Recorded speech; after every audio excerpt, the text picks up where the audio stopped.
right, let's bring our next storyteller, Tracy, to the stage. Hey, there you are.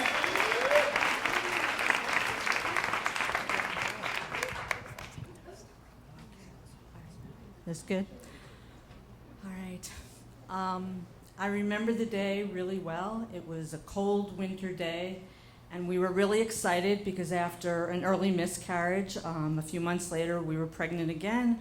I'd had 2 sonograms, showed a strong heartbeat, and we were going for the 14-week sonogram. I was going to find out the sex of my baby.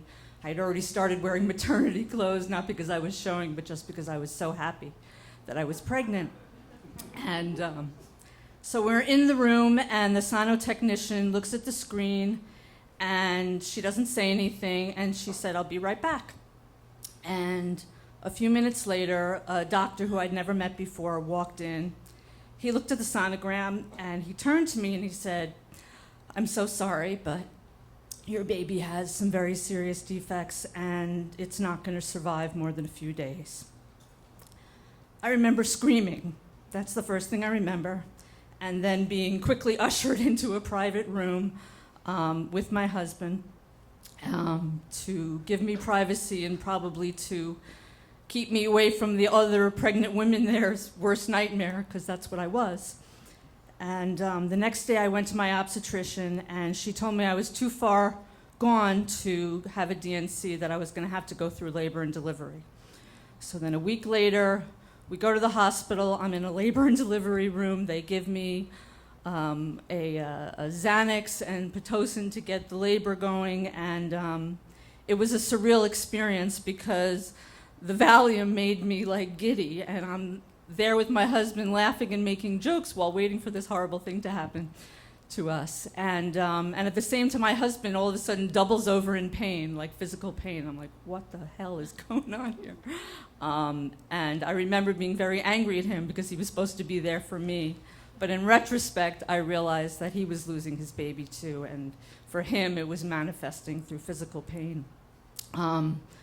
Soon after that, the labor started. I felt a wrenching pain.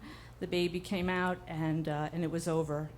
And I remember from reading books on loss before I went in, because I wanted to be prepared for this, that I should see the baby, because if you don't look, then you'll always imagine something worse than what it really is. And so I asked the nurse, "Can I please see the baby?"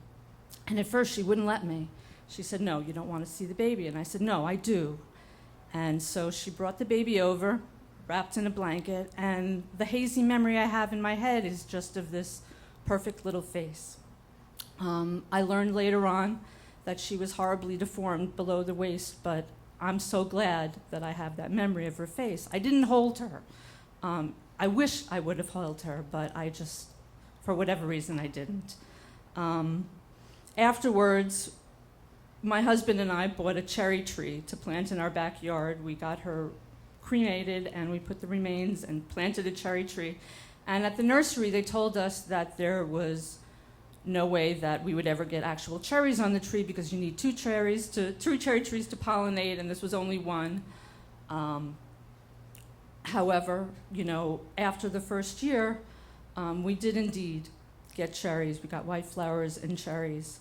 And 18 months later, my twin daughters were born. And every year, before they were born, I blame myself for this. I had 2 miscarriages. What I didn't say is that I'm a recovering drug addict and alcoholic, and I remember thinking to myself during that dark time, before I was able to get pregnant again, that this was my fault for doing things to my body, and that who did I think I was that I could be a mother? How dare I think that I deserved such a thing?